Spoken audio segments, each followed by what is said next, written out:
Hey everybody, and welcome to their Tausken review. Today I'll be taking a look at one of my favorite recent boomer shooters, Prodeus. And if you know me, you know that I love my Doom games, and Prodeus is basically indie Doom, so it's right up my alley. To start off, much like Doom, Prodeus has somewhat of a story that involves fighting demons, traveling across different worlds, and defeating the Proteus and all that, but really it's definitely not the focus of the game. Really, this game, much like Doom, is all about the rip and tear and fast-paced rich combat. And oh boy, is the gameplay here a ton of fun. The weapon variety is incredibly strong. Each weapon is divided into different ammo types. So, for example, you might have a shotgun that can be used in two different ways. Like, you might have a traditional shotgun that has a traditional firing, but also a ranged attack with its alt fire, or you could also use a super shotgun. They both use the same ammo type, so it kind of allows you to kind of mix up gameplay. And even if you're only left with, say, like a shotgun, you still have ways that you can combat those ranged weapons and characters.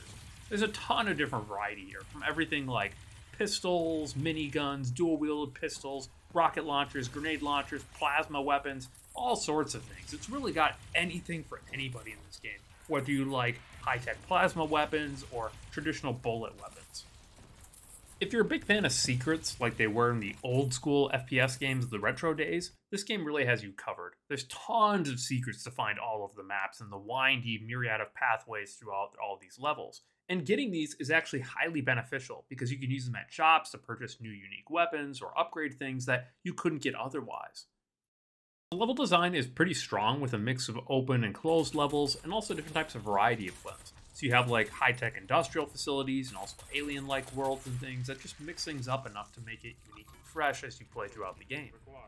The enemy variety is also pretty strong. Even midway through the game, when you start to get a little bit tired of some of the same old stuff, they start to throw in new unique monsters that help to mix things up. I never really felt like I was bored or tired of this game. I was just having so much fun with the minute-to-minute gameplay of slashing through demons. And let me tell you, the graphics in this game are so good, despite being pixely. It looks just so satisfying when you bust through a bunch of demons and stuff like that. You can, even if you don't like the kind of pixely 2D style, you can also switch to more of a 3D style. I do think that the pixels look better, but you can, if you'd like to, preferably play on like a more 3D, more modern style. You can switch out the sprites. If you're a pretty big fan of additional side content, there's a lot here. Once you complete different missions, there'll be little different branching paths that you can take, which will allow you to unlock different things and take different challenge levels and all. And they're pretty fun. They have unique mixes on them. Some of them are even like time challenges where you have to beat it in a certain time frame and hit different targets while trying to dodge monsters and things that can be pretty fun.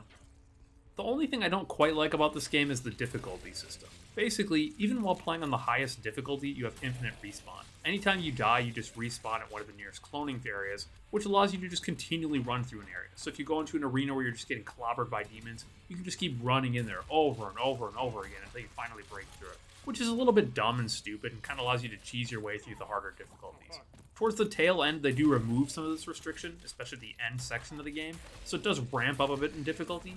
But despite that, there's a huge section of the game where the difficulty just doesn't really feel up there enough, despite being on a higher difficulty. I think the game would have done a better job if they just removed some of this cloning and respawning system, just to make it a little bit more challenging even when on the higher difficulties. That isn't to say this is an easy game. Even on the higher difficulties, it is a challenge, but this does remove a lot of the difficulty if you can just keep respawning and continuing where you're at. There is also multiplayer, but unfortunately I wasn't able to try it out. There was nobody online at the time for the several hours that I tried to find people on, so maybe this game just doesn't have much of a multiplayer community, which is fine because the single player is awesome. Once you complete the campaign, there's also a ton of player-made content you can do because the game has a pretty robust level editor, so people have recreated all sorts of cool original Doom levels and things like that that can be a ton of fun to replay.